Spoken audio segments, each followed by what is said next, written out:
Good evening, everybody, and welcome once again here as we continue our Wisconsin Conservative Conversation Series. It's a project that I started up here over this last summer, and it's something that you guys have really helped me out with in growing. And I want to first, thank all the candidates that we've had on so far. We've had a lot of people on here. We've had Speaker Robin Voss. We've had Senator Pat Testin. Tonight, we're going to be joined by Ben Voelkel, who's also running for lieutenant governor. And I just want to give a big thank you to everybody. Also, want to let you guys know coming up here next week, May 3rd, we're going to have Jonathan Wickman on, who's also running for lieutenant governor. David Burnham on Wednesday, who's also running for lieutenant governor. You know, it's a theme here, right? Um, Thursday, we're going to have Karen Mueller, who's running for the attorney general. And then on the 11th, we're going to have a libertarian candidate. His name is Jacob Vandenpels. I know I'm mispronouncing his name, so he'll correct me on that later on. But we got a lot of guests coming up here, and I'm really looking forward to these conversations. And I hope you guys do me the favor, like, share, subscribe, all that other good stuff, whether you're listening here on Facebook Live, on YouTube, or whether you're going to hear it on the audio version as we upload it later tonight. So I want to bring our next guest on here. He's a great gentleman here. I've had the opportunity to meet him. I first met him in Plymouth. We were at the 6th Congressional District at their caucus. And it was funny because he came up to me and, said, hey, man, I got to get together with you on your podcast. And I'm like, oh, damn, that's Ben Vogel. Really? Okay, cool. And it was just one of those things that kind of weirds me out because it's like, I'm just me. But the fact that, to have this conversation, and we actually had met up about 3 weeks ago. We had a chance to meet up in Watoma, and I had a great conversation there, and I'm hoping to really springboard off that. Ben, how are you, sir? I'm doing great, Ed. How are you? Doing well, better than I deserve. Thanks for having me on tonight. So we got a lot of things going on. Obviously, we've got the lieutenant governor's race going on. We got, multiple people now. We got 5, I think, in the governor's race. It just seems like everyone's like running for office these days. I might consider it at some point. I don't know. But you're in perhaps one of the most crowded fields. And when we think about why any individual would want to join into this, I'm just going to start just kind of take the elephant out of the room here before we get into everything. Why join a race like this? Well, when I joined the race, it wasn't a 9-way field. True. It was a 3-way race, I think, at that point, maybe 4. So little bit different scenario. But in either case, I got in the race because the state's going in the wrong direction, and I thought that I could help get us turned around. I spent about 5 years working with Senator Johnson as one of his top guys, and I learned an awful lot from Ron in that whole experience about what it takes to stand up and do the right thing and fight for what you believe in. And that's kind of leadership that we need more of, not only out in Washington, where he's fighting the good fight, and we have to make sure that we send him back. But we need more of that kind of leadership in Madison. We need to really shake things up in Madison to start thinking big again and going bold and doing the kind of things that people can get excited about. And so that's why I got involved, because, quite simply, we were talking about this earlier. My campaign platform is good jobs, good schools, and safe communities. And that sounds very basic because it is. And Right. But those are the things that aren't getting done right now because of the politics in Madison. And so I want to shake things up and bring a little bit different approach to everything to really start getting our state going back in a better direction. And I think it's interesting when you mentioned, a different approach, because I think um, a lot of people will say that a different approach. A lot of people will say that, I'm here to shake things up. Or I had David King on last night, and I like picking on him because he always likes to use the word agitator. He says it all the time, like, dude, you're gonna get agitated like the furthest end of the state, man. Don't just settle down. Um, but him and I, we've known each other for a few years, so we get to joke around like that. Um, but I gotta find your story to be a very compelling story. Everything from the fact that you're born and raised here in Wisconsin, and getting involved in the political process. But even in there, you've had a couple setbacks along the way that I think gives you a very unique perspective Yeah, and on what's needed. I tell people, I'm somebody that's been tested, not necessarily the tested in the political sense where you got to take some tough votes, or maybe you have some people oppose you, or you go through a tough election. I've been tested in a very personal way, and about 2 years ago, I ended up about 2.5 years ago now at this point, ended up in the hospital with diagnosed with kidney failure. I spent my 33rd birthday getting my first round of dialysis, and I had to be on dialysis for about 9 months until I was fortunate enough to get a transplant. And that sort of thing, yeah, it does. It gives you a new sense of perspective. It gives you a new sense of purpose about what's important in life. And for me, I want to make sure I'm doing everything that I can with really a second lease on life to make sure I'm getting this state going back in the right direction. And like I said, paying back so many people that have done so much for me along the ways. Not only my friend Mike, who donated a kidney for me, not only my friends and my family and my loved ones who have done so much to help give me the opportunities, but really everybody in the state of Wisconsin that works together to form this cohesive community that really gives people the opportunity to succeed. And that's what I'm really concerned about, is losing that sense of community, losing that sense of opportunity. Because my grandma grew up in a house in Crandon in northern Wisconsin that didn't have electricity or running water, and she worked her tail off, and my grandpa drove city bus in Milwaukee for so that my dad could have a better opportunity to Right. succeed. And that's the kind of sacrifice we've always had. That's the kind of state that we've always had, the kind of state where people can dream big, work hard, get ahead, and when big government comes into play, it just crushes that individual ambition, that individual opportunity to strive and achieve and grow and prosper. And that really is behind my concern as far as letting big government run wild and force everybody to become more dependent on Big Brother. You definitely gave a lot to unpack there, but I want to focus on the dependency on Big Brother for a moment, because I think this was, and we can say a lot of things about Tony Evers. We can say a lot of things about him, when he was head of DPI. We can say a lot of things about him as the governor and, his entire administration. But over the last 2 years, there's been this 2.5 now since COVID became the big thing. Um, I always go back to March 17th, 4 p.m. It's when everything was shut down. You're essential, you're not essential. And it was ever since then, so much has changed. Crime's gone up, domestic violence has gone up, alcohol and substance abuse has gone through the roof. Jobs have been just decimated. We've all seen businesses that have faltered and haven't been able to come back. Um, when you look at that, where do you see the role of government in trying to repair what it essentially broke? Yeah, I think first and foremost is getting out of the way. Letting businesses and individuals thrive and prosper. And a lot of that starts with just encouraging people to work again. I mean, it Tony Evers and Joe Biden, I think they did our state and the people of our state really a big disservice by continuing to expand and extend the unemployment benefits the way that they did. I know a lot of small businesses are still struggling to recover from having a severe worker shortage. I think it's pretty funny. I have a restaurant in town here in Brookfield where I live.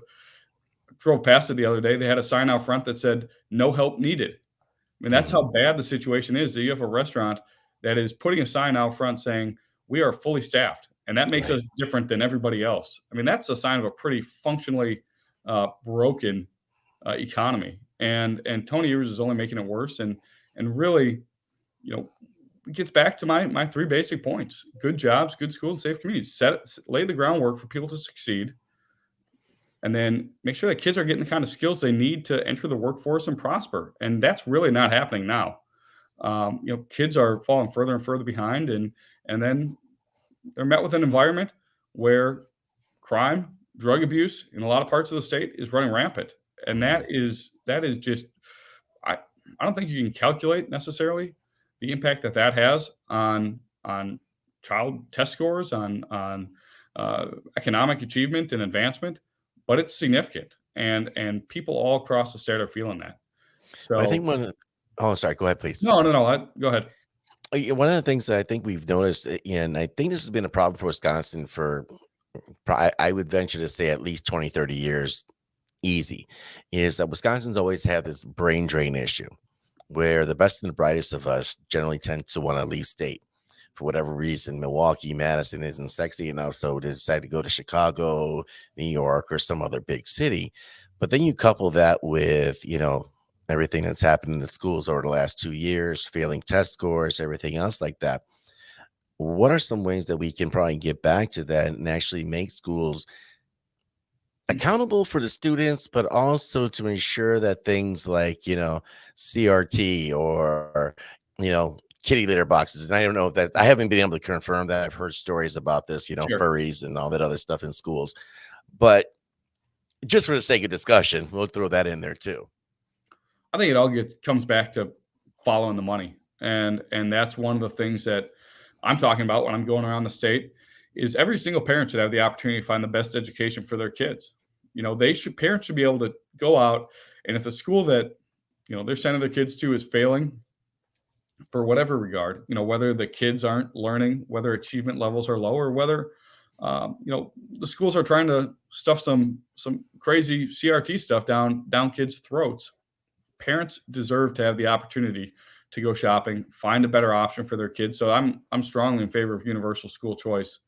And I think by injecting some competition and injecting some real consequences into the economic model of education, that's how we're going to get some real results, and that's how we're going to see people finally start to wake up and take notice that parents are going to always seek the best for their children. Parents are Mhm. always going to do whatever they can to make sure their kids get the opportunity to succeed, because at the end of the day, kids only get one chance at a great education. And so we have to make sure that we are giving every single chance for parents to go find that, and to help kids succeed. And Right. so I really think it comes down moving money around, and that's done by parents. And I'm a big believer in the free market. You mentioned something about skill sets earlier, and I think that's a huge thing right there because when you take a look at, the student loan bubble that is about to burst, Joe Biden's talking about essentially wiping the whole thing out at this point. He's been pretty resistant to it up to now, but the radical left in Congress has really been pushing this here, and of course, I think they're pushing it even harder because of the midterm elections. Mhm.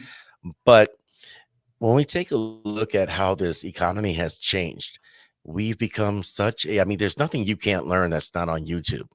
There's nothing you can't learn that's not on Udemy. Nothing that, you can't get a micro certification or go into a tech school. Like one of my favorite programs, my stepson, when he was in high school up here, he was part of a program that worked with Fox Valley Technical College to teach welding.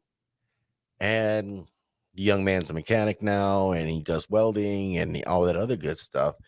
What are some of the other key things that we can do here in the state to, I guess, foster that type of thing and make it the norm? Yeah, you're absolutely right. I think it really gets into the high schools, uh, emphasizing that there are different paths forward for people. Not everybody has to be put in this, in the 4-year degree box that I think for a while there we got very, as a culture, very you infatuated with. Yeah. You know, let's look at what are some ways that kids can really get the skills they need. So whether that's apprenticeships, whether that's you know part-time learning programs, kids going out and building, working in construction trades to help build a house for the second half of a school day, for a semester, or kids learning the kind of skills in a factory environment, or in a manufacturing environment where they can really have something to go to immediately the day after they cross that graduation stage. They have a job, and they have a tradable skill set that they can earn a living at, and start contributing to their community. And that's really giving people a sense of ownership and a sense of optimism, and a look to the future of how I'm going to raise a family, how I'm going to have the resources to buy a home, build a home, put Right. down roots, and grow my communities. I think that's really important, and I'm all in favor of supporting um, apprenticeship programs, supporting the trades more and more in high school, and I'd even say down into the middle school grades. Let's make sure that we're getting exposing students to as many different career paths as possible. Right. When you mentioned too, building a future, that's actually become more of a contentious issue. And I've noticed this especially over the last year because when you look at a lot of polls, young people today are just not feeling hopeful. They're looking at the opportunity of buying a home as just not within reach. All one needs to do is take a look, at realtor.com or any of your housing things, and you'll see that your home prices have gone up 25 to 50%, over what they were, say, 2 years ago. And a lot of young folks are looking at renting as being more optimal than owning. And owning property, owning your own home has always been that it's been that key to the American dream. It's the start of generational wealth. Um, how do we deal with that? Because I mean, if you think about it, over the last 2 years, we have printed. I think the number is something 40% of every dollar in circulation currently. It has been printed in the last 2.5 years. How do we get them hopeful again that hey, home ownership is within reach? Right. No, and it's tough, and it starts, I think, with jobs. Quite frankly, we got to get our economy going, and we need to do more to make sure that the Wisconsin economy is one of the best, not only in the Midwest but the entire country. And one of the things that I'm proposing is eliminating the state income tax, putting more money in everybody's paycheck, and making Wisconsin the kind of place that people want to move to, and people want to grow their lives and grow their careers, and with that sort of thing, also a little bit more money in your paycheck. You can give people an excitement about Yeah, Wisconsin, give people, a feeling that they do have their future ahead of them, and they do get to choose, what their future looks like. And, I think with that, now look, there's also housing issues too. We have a housing shortage in our state that we need to do more to address and drive down some of those prices to give mhm, give people a little bit more realistic, chance at home ownership.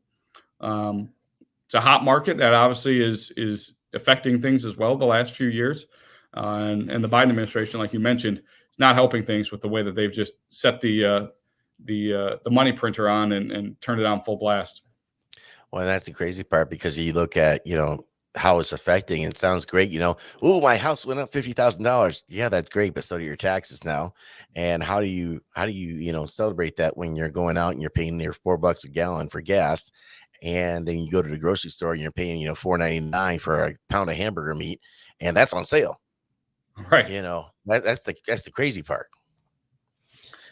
Yeah, it's a total mess. I mean, it's a totally broken economy, and fortunately, it looks like it's only going to get worse. And quite frankly, getting back to the student loan issue, that's something too. I think Democrats are coming to it from the perspective of thinking they're doing a good thing. Right. Not really sure that that's the solution that they are really thinking it will be. And I do have concerns, when we talk about eliminating the state income tax, because somebody was talking about, I think AFP had brought this up, I want to say about a year ago or so, and didn't really get a lot of traction. But as this election cycle has kind of gone on, it's certainly picked up, and it's been a great topic of conversation. And at first, I'm kind of like, man, I'm on board. Cool. If I got to pay a little bit on my sales tax, I'm Mhm. down with that. The problem is, and I was talking with my wife about this. She used to live in Tennessee, and they don't have a sales tax down there, but their utility bills are significantly higher. Rents are higher. The car registrations are higher. How do we balance that out here in Wisconsin? I know it's kind of one of those things like, well, I'll give you an idea, but obviously it'll be worked out between the legislative body and, of course, on the executive branch. Yeah, and there have been studies too. There have been studies that have looked at this very question, as far as how you can do it, what the trade offs are in order to balance things out, and it would lead to an increase, or one of the trade offs would be an increase in sales tax, and philosophically, I'm okay with that. If we're Mhm. giving you more money and you're choosing how to spend it, I think you have a better chance of spending that wisely, as opposed to the government just lopping off a certain percent every couple of weeks to to decide how they're gonna allocate your money. Um, you know, I don't know the specifics about Tennessee and the different Right. factors involved there, and I'm sure there's all sorts of historical um, factors at play there.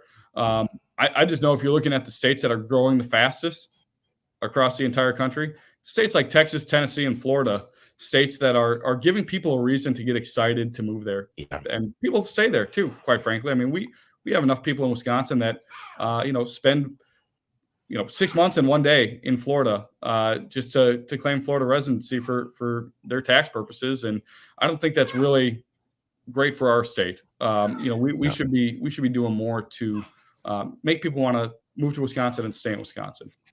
It's funny you mentioned that because where I live in Washera County, and you got Washera County just south of me. You have Marquette County, and just to the north, you have Portage and Wapaka.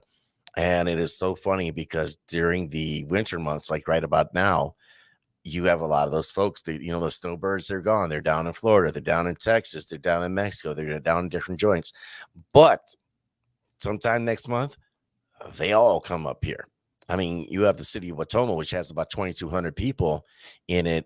But when the summer crowd comes here, that number can easily jump up between 12,000 and 15,000 just people here. And that's granted, that's tourists and everything from Illinois. But a lot of those are people that own seasonal properties. Yeah, absolutely. And one of the things that would be a benefit of that is, especially around kind of the border parts of the state. You look at southeastern Wisconsin, particularly Kenosha County, Racine County, Walworth, Rock County, counties that border Illinois and the metropolitan Chicago area. Mhm. There's a lot of people that that commute back and forth. We should have more people in our state that want to be in Wisconsin and not in Illinois. Let's Right. you can commute to Chicago pretty easily from Kenosha County or even from Walworth County, Racine County. But if those people are living in Wisconsin, they're contributing to their communities. They're going out, they're patronizing restaurants, they're going to the grocery store, they're helping that. They're helping foster that sense of dynamism that we really need in our state, and it's all across the state as well. Like you mentioned, there's folks that do the snowbird thing or come up for vacation, and the other thing is too, there are more and more jobs that are location independent. And Yeah. we are, we're not just looking at people that are, um, across the border, but we can attract people to move to Wisconsin and enjoy our quality of life, enjoy all our natural beauty and all the assets that we have in our state. And they might still be working at a job in New York or some other place. Any other place. No, I think that's a great point, and I'm glad you brought that up because to be honest with you, I didn't even think about that. I mean, because dare I say this, if there's some highlights with the whole COVID pandemic, it is literally the rise of the remote worker. I mean, you can literally some people can do a job at a beach. Mhm. It's not contingent upon where you work. It's like, okay, I'm going to be traveling here, but yeah, I'll have all my work done here. Not a problem. It's the rise of the remote worker has certainly helped out. And lowering a state income tax or even eliminating it would be something that would appeal to people, perhaps. Yeah, I really think so. It's something I'm excited about. I realize that there's differences of opinion and that like anything else, you gotta come to a consensus. But I really think, and it's something I'm going to be talking about from now until hopefully I'm lieutenant governor and we're pushing forward some exciting tax reform in the state legislature. I want to be a strong advocate for it because I really think we need to have game-changing kind of things in this state. We Mhm. can't afford we can't afford to think small. And this is one of the things that, like I said before, really got me in the race, and is why I'm so excited to do it. Is you look at Wisconsin, and we have a great track record in our state, especially in the conservative movement, Yeah. of being a leader nationally for big ideas. Whether that's starting school choice, whether Mhm. that's eliminating welfare, whether that's things like Act 10, with Right. Governor Walker did. We've always been, unafraid to think big, act boldly, and take some big swings. a lot of times when I'm out on the trail, I tell people that, my dad, he coached our little league team, so he always told us to swing hard in case we hit it.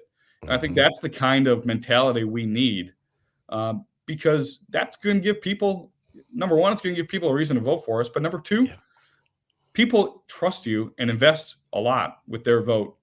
And so when you get elected, you should actually do something with it.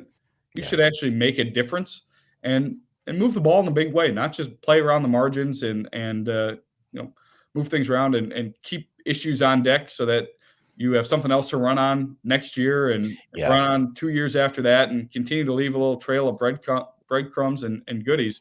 Um, people want real reform and they want it now. And so let's do what we can to deliver it for them. When I think too, people are really tired of that. Like you said, it's kind of basically kicking the can down the road. Mm-hmm. I'll put a band-aid on this sucking chest wound and we'll run on it again in 2 more years. Mm-hmm. And it's kind of gotten real old, which I think is kind of given a rise to a lot of grassroots, patriot, conservative, groups that weren't traditionally, GOP, RPW.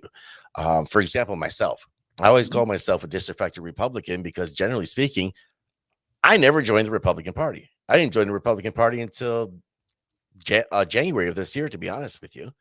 And the reason I didn't was because, well, I always felt like there was this hope factor that was lost. I didn't.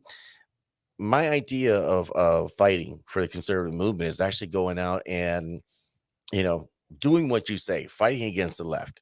And I think right now, because we have so many different people coming up, and you can make an argument, good, bad, whatever. But there's been a lot of contention about a certain particular issue here as we're getting it moving to state convention here in May. And I'm actually kind of excited about state convention because I've never been to one. Mm-hmm. And I gotta, just I kind of feel like I just want to be a fly on the wall just to see what I can see. But one of the big things was the endorsement process. Mm-hmm. That's been a huge issue. There's been the pros and the cons for it. And I know you've definitely had some thoughts on the matter. So I kind of want to switch gears and go to that there, because when we take a look at, who the party's going to nominate, who the people are going to nominate, there's a lot to be said. So I'm gonna let you take that. Yeah, there really is. And one of the things that I've really been trying to raise awareness of and bring to the forefront is the way that the endorsement process is playing out, particularly in the lieutenant governor's race, since that's the race I pay the most attention to. Um, you know, I think we're making a mistake. I think the state party is making a mistake by limiting who is going to be eligible to be on the convention stage, who they deemed viable to stand before the delegates and the grassroots of the party and seek the endorsement. They had some thresholds they put in place that, to my measure, are pretty arbitrary and not really sure where they came from. But for lieutenant governor, you had to raise $50,000 and have 300 donors in order to be viable. Now that doesn't take into account, how many events you've gone to, how much support you've picked up along the way by going to events on a cold, Wednesday night and standing around shaking hands with people until, Right. the last 2 or 3 people are left, which I think makes a pretty big difference when it Yes. comes down to earning somebody's support, much more than, classifying a couple donating $100 to you as, 2 donations versus 1 donation. I think that's just pretty silly. So what I did to kind of push back and try and get more people on the convention stage, because, I'm going to be there. I earned the support that I needed to. And I was fortunate for that. A lot of people stepped up to the plate to help me out. And, a couple of the state senators that are running, they, kind of got grandfathered in. The state party allowed them to roll over their previous campaign accounts from, 5, 10, 15 years of running for office. But a lot of the other candidates faced some pretty serious hurdles. And so what I did, I donated $1 to each of those candidates. I'm not going to stuff their bank accounts, and with 9 people, that's basically lunch. I'm heavy, buying yeah. Subway for myself at that point. And but I want to give all the other candidates one more donor, get them whatever little bit closer to getting up on that debate stage, because look, feel for those candidates, and I definitely want them to have their their opportunity to demonstrate who they are and why they're running. Well, my biggest concern is for the grassroots. I mean, if we are truly a grassroots party, like the Republican Party of Wisconsin says, and like I truly believe the Republican Party of Wisconsin wants to be and needs to Right. be, we should be letting every single delegate to our state convention hear from the 9 people that are running for lieutenant governor, because they're not running as jokes. People Mhm. are out there working hard, and so let's let the candidates stand before the grassroots and make their pitch, and let's let the grassroots say who they like. And maybe it'll be people that the state party says is viable. Maybe it won't be. But either way, at least we let the grassroots have that say, have that ability to stay engaged, because quite frankly, we need to have everybody on board going Right. into November in order to win the governor's office, in order to reelect Ron Johnson, win the attorney general's race. We need everybody on board. And so, that's my pitch for it. Like I said, I think it's a mistake. Unfortunately, not everybody in this campaign in the lieutenant governor's race sees it as a mistake. I know you mentioned you had Senator Teston on earlier. Yes. He's okay with the endorsement rules for whatever reason. I'm not, haven't spoken with him directly about it, but I just think it's an unfortunate mistake that we're setting ourselves up for as a party, because if the trade-off is let a couple more people speak for 10 minutes and maybe add an hour of total time to the Right. convention versus alienating people among the grassroots who might really like somebody that's been working hard but just didn't have enough donors, or maybe just didn't raise enough money yet. I think it's a pretty avoidable mistake, and one that we really should be doing what we can to prevent. Well, I think your outlook on this is very unique compared to some of the other candidates, because you're coming at this, and correct me if I'm wrong on this, from the perspective of just let everyone speak. Mhm. Doesn't viability doesn't matter. They're running for an office. Let them up on stage. Give them 5-10 minutes. Have at it. That shouldn't preclude you from being able to speak at convention. I noticed some of the other candidates. They're like, well, why should we have to fight for the endorsement when we can run to the primary?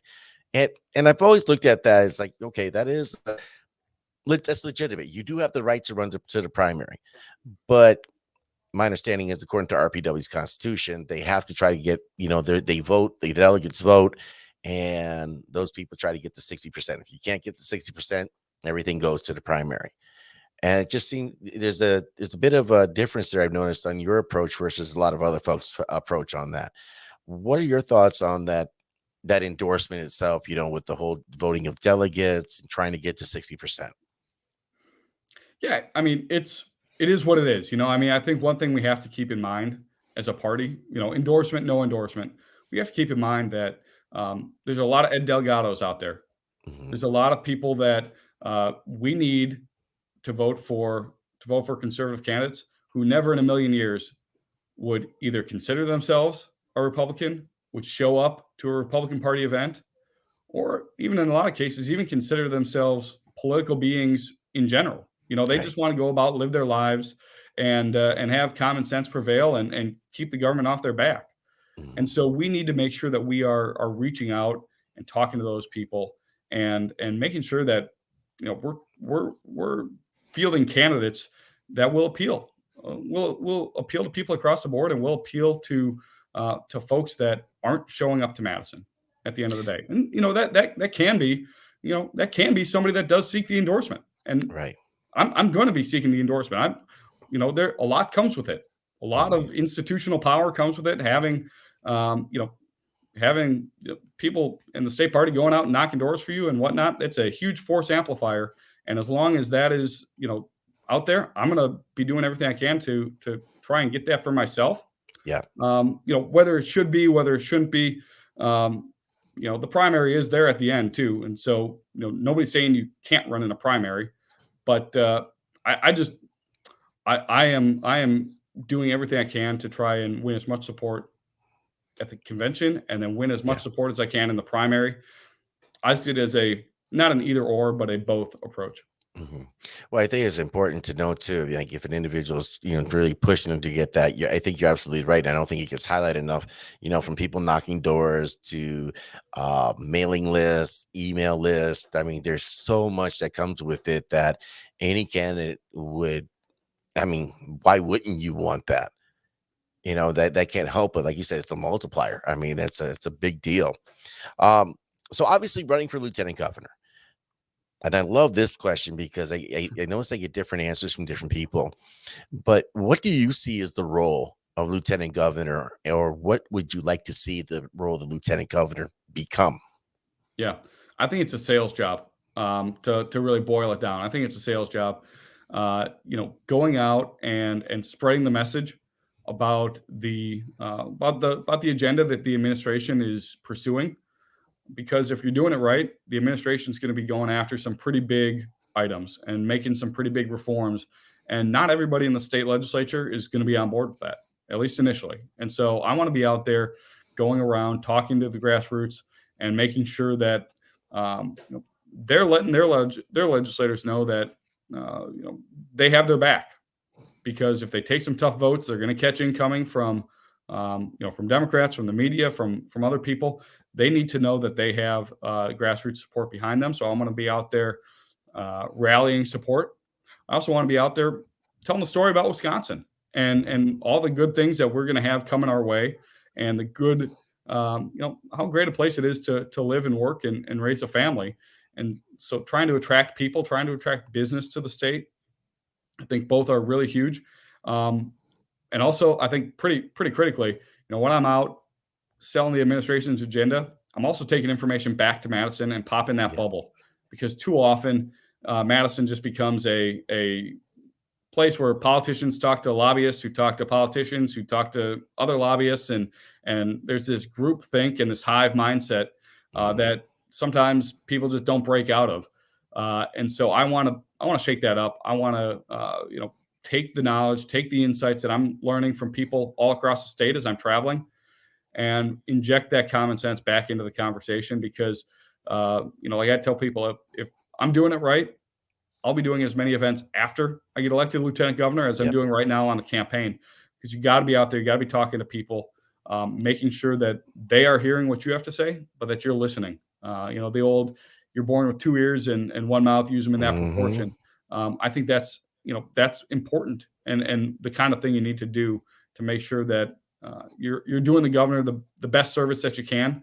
Uh, and by making sure that the people that elected them are being heard. I think that's an excellent point, to be able to listen, because one of the reasons why I put this platform together was to give people a chance to take a look at candidates, to give them a human perspective of the candidates. Because I think a lot of people look at whether it be a lawmaker, governor, lieutenant governor, whomever, as being unattainable, unreachable. You get the sound bite on the radio or TV here and there. Rarely do they get to hear any long form like what we're doing here right now, Mhm. to truly understand what it is. Like you said, your approach to the role as lieutenant governor would be to the salesperson for the state, to advance the governor's agenda and to really try to bring people back. And to me, the more that review the last couple of years and looking forward and trying to read the tea leaves, because my magic 8 ball's broken, but the more I try doing that, the more I just see more hard times coming ahead, and I just think to myself, how do we create this seawall against an overreaching federal government? There's very little we can do as far as inflation is concerned, but we can do certain things to insulate ourselves. And I think being a salesperson for the state is a great first step. If you could add to that seawall, what would that be? If I could add to the buffer Like, against the federal government overreach, yes, sir.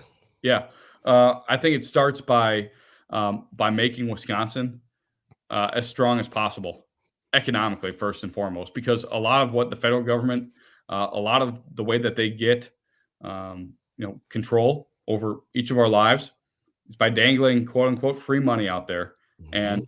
and nothing's free, as we all know. It comes with a lot of strings attached, especially strings that dictate how states and communities live their lives and operate.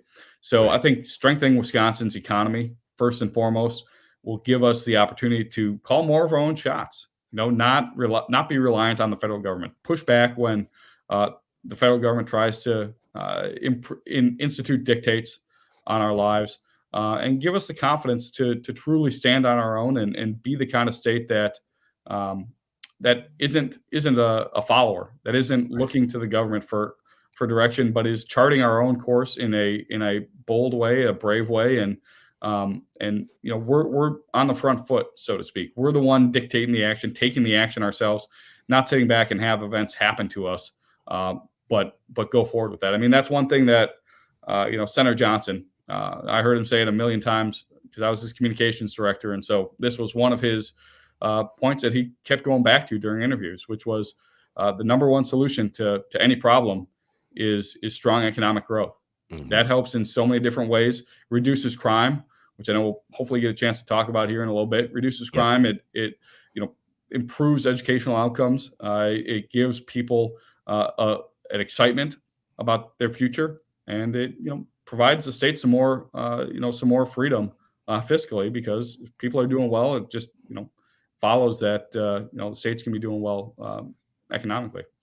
Right. That's a great point because I think when that economy is banging and, you're starting to make more money, you got better opportunity, you see the potential for growth, it makes you feel good as a person, whether you're a man or a woman, it just, there's something that is a sense of pride that no one can give that to you. You get it through earning. And I think you're right. It does lead to better senses of security, whether it be physical or any other way, physical, financial, however. But you mentioned crime. And one of the things I love about Wisconsin, and I've tried to leave this state like 8, 9 times. Like literally, I have tried to leave. Um, and I always keep coming back. So I've kind of got to the point where it's like, you know what, home is home. But after living in the Milwaukee area there from '09 until 2014, I had a abandoned ship. It was you saw the writing on the wall. Milwaukee, the Metro Milwaukee area, it wasn't the environment I wanted our newborn son to be raised in. It wasn't the environment that I wanted to be a part of. And it clearly has gotten worse. We become overachievers in the wrong way. Our murder rate has gone up in 2020, 2021. We're on pace to break it here in 2022. And that's just Milwaukee alone. And never mind the human trafficking, the illicit drugs that keeps funneling through Mhm. here. And you talk about crime and safety, and that's a huge issue. Mhm. What's your approach on that?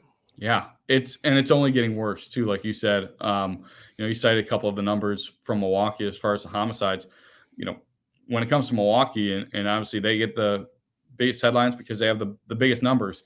Right. Um, but there were 654 drug overdose deaths in Milwaukee County last year alone, triple the number of homicides that gets the big bold font.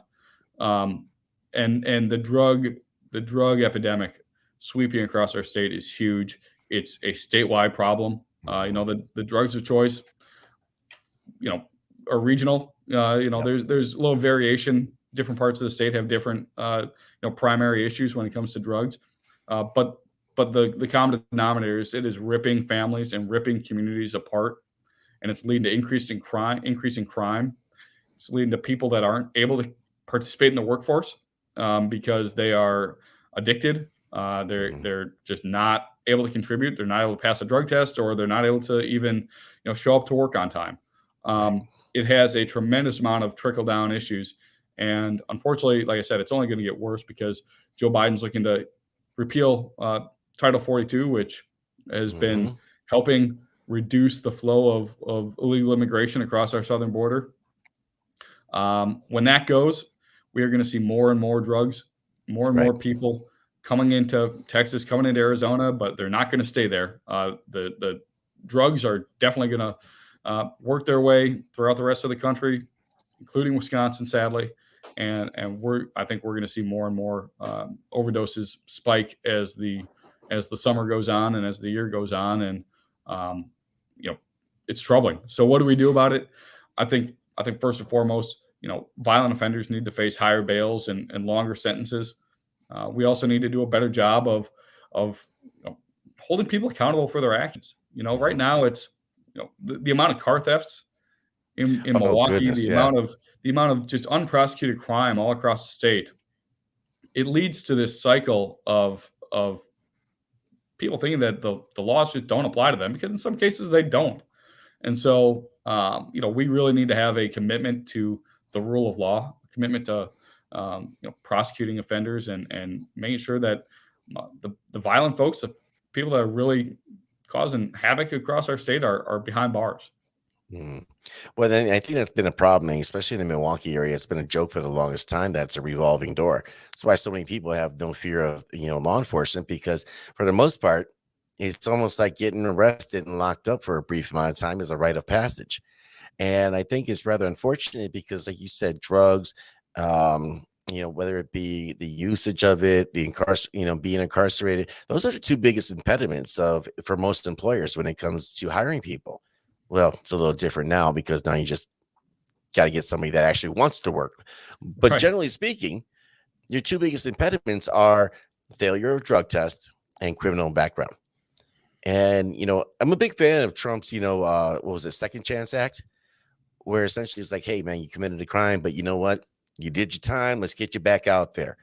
Give you that sense of worth. Get a job, get a skill, get a career, that type of thing. But yeah, the violent crime through this state. I mean, there was a young little girl who was just she was unfortunately found murdered, Hmm. and it was a young man, a little boy, teenager that did it. And I don't want to get too into the details of it, but Disgusting. what kind of mindset does a teen have to do something like that and think they can get away with that? I mean, it's completely heartbreaking. That's just one of the many different things that we see all throughout the state, and Mhm. it's making it really hard to, given the opportunity. If I can just drive by Milwaukee, I will do that. If I can drive around it, even better. And it's sad because I remember what Milwaukee used to be like. Milwaukee used to be the spot you wanted to be. Well, and Milwaukee's a lot of things.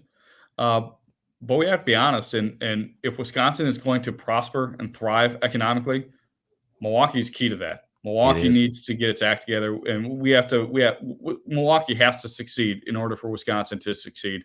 And third year in a row with a record number of murders, more car thefts, or about equal number of car thefts as the city of Chicago. Um, that is just that's a recipe for failure, and Yeah. we can't stand for that. Well, it makes it very hard for people to want to come in here and invest into the city, into the state, when they know that on the first sign of trouble, you're going to burn it all down. Or you have to worry about, is my car going to be there when I'm done with my shift? Yeah, yeah, You no, know, absolutely, absolutely. and God forbid you have a Kia like I do, but I drive stick shift. So good luck with that. Oh, good times. All right. So I know we wanted to try to keep this to about 45 minutes, and I think we're about a minute or two over. So I do apologize for that. But I want to give you the last word. I'm going to give you a minute. You're going to be running for lieutenant governor. I want you to kind of give us your pitch here, and I'm going to get off the screen for a moment. Hop back on here once you're done. So I'm going to let you have at that, sir. Thanks, Ed. Yeah, no, I just really appreciate everybody tuning in and getting informed and staying involved. We've got a lot of problems facing our state, but we have a lot of opportunity ahead of us. I'm running to get our state going back in the right direction. Good jobs, good schools, safe communities, and somebody that isn't afraid to step up and do the right thing, and shake things up in Madison, because we deserve better than what we've been getting. We deserve better than the same failed education system. We deserve better than the same economy that is holding people back. We deserve better than violent crime that's going across our state. We deserve better than the kind of Madison politicians that are content to go with incremental changes instead of going for big sweeping reforms that we really need to get our state going back in the right direction. So I would love your support. I think my website's down there at the bottom. Check that out. Check out Ben for Wisconsin, Ben for WI, I should say, on Twitter and Facebook. If you're able to help the campaign out financially, would love it if you'd be able to kick in a few dollars. There's a donate page on my website. I'm working hard getting around the state. I've been to 46 of the 72 counties, and going to continue racking those counties up as I go. And because it takes the whole state, takes the whole state to get us going back on the right track. And I'm excited to hear and see from everybody that I haven't already met. So thanks so much for tuning in. And Ed, I really appreciate the opportunity. No, thank you very much. And once again, I want to thank you for the opportunity to actually have this conversation with you on this live stream. And also for, when we got together here a couple weeks back, it was a phenomenal conversation. We went back to that restaurant this past weekend, and one of the ladies recognized me again. And I was like, yeah, we're not going to stay here a half hour past close. Right. They let you back in after they started turning the lights off on us because we were sticking around past closing time. Well, we didn't know that it was like reduced hours. It was like 2:30 or something when they closed, and it's like 3 o'clock, and we're like, "Are we holding you guys up?" Oh yeah, it's okay. I tipped them nice though, so we're all good there. But Ben, anytime you're welcome back on the show here. If there's anything I can do to help you out, thank you very much. I appreciate your time on the show tonight. Thanks, Ed. Appreciate it. All right, good night. All right, guys, that was Ben Voelkel. Ben Voelkel is going to be running for lieutenant governor here. And again, his website's right down there. Take a look there, Ben for Wisconsin. Make sure you check it out. Like I said, great guy. I've had the chance to actually sit down, break bread with him, and of course, this conversation. So hopefully you guys got some value out of that. I see you guys doing your thing in the chat room. I'm going to be going back, and I'll respond to some of the comments here a little later on tonight. But during these conversations, I want to try to keep the conversation focused on the candidates because, we really want to try to get as much as we can within 45 to 60 minutes of a conversation. But again, keep in mind next week here, we got May 3rd, 7 p.m. Jonathan Wickman. He'll be on Wednesday, 8 o'clock. We're going to have David Vernon on. We're going to have Karen Mueller, who's running for the Attorney General here next Thursday night. And then the following Wednesday, that's the 11th, if I recall correctly, Jacob Vandenplas. He's going to beat me up if I get that mispronounced again. But we'll have him on. He's a libertarian candidate running for the 8th congressional seat there. But thank you guys all for joining in here tonight. Make sure you guys like, share, subscribe. I got to get my YouTube channel on here. We'll worry about that later. But if you guys do find me on YouTube, The Caramel Conservative, why don't you guys give me a subscribe because that'll help a brother out there. I'm trying to get to 1,000. And then, of course, as always, we will be repurposing this conversation here on Spreaker, so you'll be able to listen to it via Spotify, iTunes, all that other stuff there. Thank you guys for joining in here tonight. Appreciate you guys and your time. Good night. God bless you. God bless the United States of America. God bless Wisconsin. I am out.